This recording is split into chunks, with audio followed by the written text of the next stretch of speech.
Aktyor Azər Aydemirov müsahibəsi zamanı Sonuncu Şam Yeməyi filmində canlandırdığı obraz və ekran işi ətrafında yaranan müzakirələrdən danışıb. Publikaz xəbər verir ki, sənətçi filmdəki bəzi zarafatların və komedik yanaşmanın müəyyən dini təbəqələrin narazılığına səbəb olduğunu bildirib.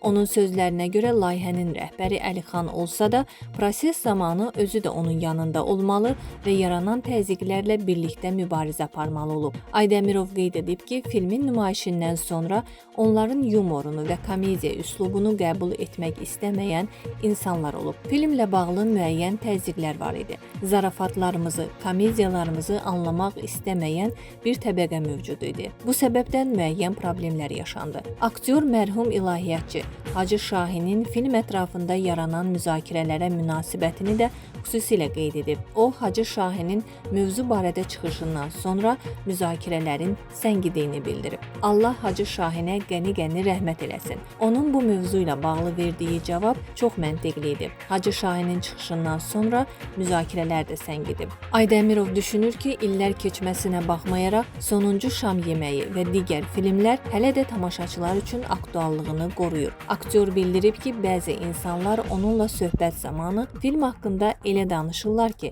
sanki ekran işinə yenicə baxıblar. Sənətçinin sözlərinə görə filmin hazırda da müzakirə olunması və müsahibədə səsləndirdiyi fikirlərdən sonra ekran işinə marağın artması mümkündür. O hesab edir ki, filmi izləməyən bəzi tamaşaçılar belə söhbətdən sonra Sonuncu Şam Yeməyinə baxmaq qərarına gələ bilərlər.